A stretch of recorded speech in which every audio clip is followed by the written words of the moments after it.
Bom dia, meus amores, tudo bem com vocês? Outro dia, fazendo um acolhimento a uma aluna, ela me fez a seguinte pergunta: Professora, como que você lida com a possibilidade de decepcionar alguém?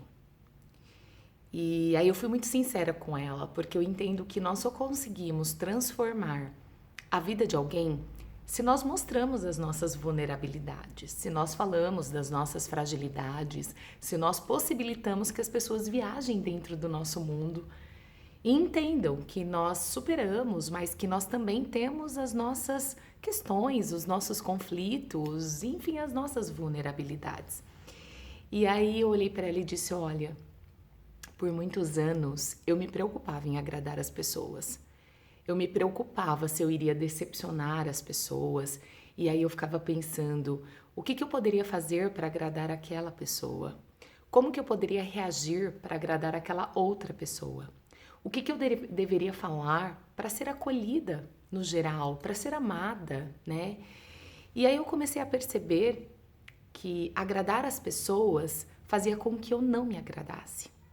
E com a maturidade e com o processo evolutivo, eu comecei a identificar que isso era muito chato, né? Agradar as pessoas e me desagradar não era algo que me gerava nenhum crescimento. Muito pelo contrário, eu me sentia muito pequena. E aí eu comecei a perceber que eu deveria olhar para mim e que foi um processo transitório, que demorou, como tudo na vida, quando a gente aprende demora um pouco, né? Às vezes a passos lentos, mas a primeira coisa que eu comecei a perceber é que não só eu queria me agradar, como eu tinha que saber quem eu era, né? O que eu queria, além dos olhares das pessoas, porque até então eu fazia muito o que os outros queriam para mim, né?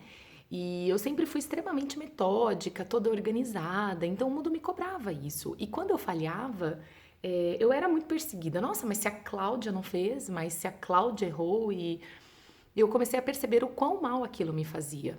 Porque eu percebia que além de ser carrasca de mim mesma, eu sofria todas essas perseguições que eram inconscientes, ok? Mas isso acontece na medida em que a gente quer agradar as pessoas, né? Na medida em que nós queremos olhar para fora para trazer respostas para dentro, é mais ou menos isso. E eu comecei a me libertar disso, né? Eu comecei a perceber que a única constância que existe na vida é a nossa impermanência. E eu comecei a identificar que há dias em que não estaremos bem, né? Há dias em que você não está bem, há dia em que eu não estou bem, há dia em que nós não gostamos até mesmo das coisas que amamos, né? E tá tudo bem. Tem dias que nós não gostamos nem de nós mesmos. Então, assim, e muitas vezes nós temos que corrigir os nossos pensamentos. E aí eu comecei a perceber tudo isso, né? E disse para a aluna, e ela falou assim: "Ai, professora, então me ajuda a não olhar para a opinião das pessoas". E eu falei: "Olha, nem sempre você vai encontrar beleza na opinião dos outros. Então, esteja preparada para olhar para você, faça isso no final de semana, né? Cultue quem você é, olhe para dentro, vê o que te agrada e comece a fazer as coisas por você". E ela falou: "E qual o primeiro passo, né? Quem que pode estar comigo?" E aí eu termino a reflexão, senão eu vou levar muito tempo.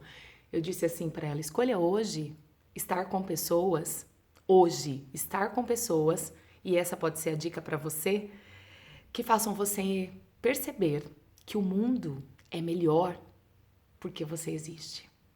Um grande beijo e fica essa dica para você hoje.